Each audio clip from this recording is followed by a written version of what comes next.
네, 참 좋은 날입니다. 오늘 막내 이모 결혼식을 하는 날이었습니다. 우리 모든 식구들, 특별히 조카들이 이렇게 힘써서 축하 메시지를 보내고 또 축복해 준 날이었습니다.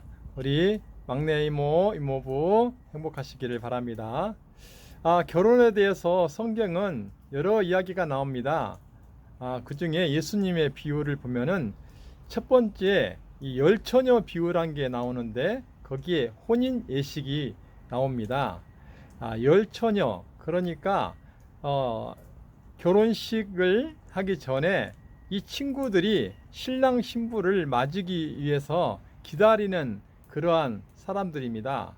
예수님께서 말씀하시기를 이 마지막 때는 열처녀와 같이 이 신자들이 나뉜다는 것이지요. 신랑 신부가 이제 멀리서부터 오는데 아마 좀 일이 있었는지 그 오는 시간이 지체가 되었습니다.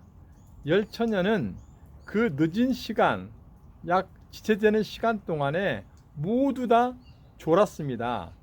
시간이 지나니까 그렇지 않겠어요? 좀 지루하기도 하고 안 오니까 밤늦게 이제 꾸벅꾸벅 졸기 시작했습니다.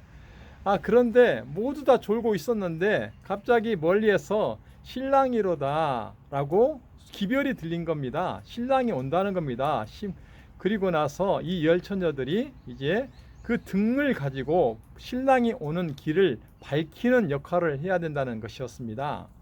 아쉽게도 다섯 처녀는 그 등에 기름이 없어져 가고 있었고, 다섯 처녀는 정말 다행히도 등에 기름이 다 떨어져 갔는데 그 기름 잔에 기름을 다 부어서 신랑이 오는 길을 비출 수가 있었습니다.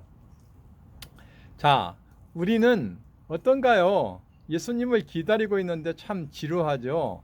2000년 역사를 지나오면서 우리가 간간하게 하나님에 대한 말씀과 위로와 약속하심과 또한 주님의 돌보심을 경험하지만 모두 다 재림에 대해서 이렇게 지쳐 있는 건 사실입니다. 그러다 보니까 우리가 하나님의 일, 다시 등잔에 기름을 담는 일을 소홀히 하고 있지 않나 이렇게 생각이 됩니다. 등잔의 기름은 바로 성령의 기름을 말하고 또 이것은 성경으로부터 나온다 하였습니다. 우리가 열 처녀에서 다섯 처녀와 같은 슬기로운 처녀가 돼야 되겠습니다. 그러면 어떻게 해야 될까요? 네, 말씀을 부지런히 읽고 그 말씀을 하나님의 능력에 힘입어 실천하는 생활을 하는 것입니다. 침례 요한이 예수님이 오기 전에 미리 보내심을 받았고 그 예수님이 오실 그 길을 평탄케 하는 일을 하였습니다. 다시 말하면 예수님께서 오시는 그 길을 예비했다는 거죠. 백성들의 마음을 준비시켰다는 겁니다. 그래서 침례 요한은 회개의 기별을 전했고 많은 사람들이 침례 요한의 기별에 동의하고 그들의 죄를 뉘우치고 회개의 기별을 받아들였습니다. 열처녀는 모두 다 신랑이 오기를 기다렸지만 불행하게도 다섯 처녀, 그 처녀들은 기름을 준비하지 못했던 것입니다.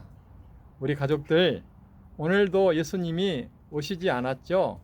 내일도 안 올지도 모르겠습니다. 하지만 우리 성도의 가질 태도는 오늘도 그리스도인으로서 살아가는 자세, 삶의 자세가 중요합니다.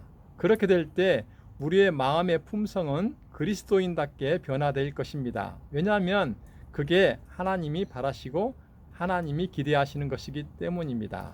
다시 말합니다. 지혜로운 처녀는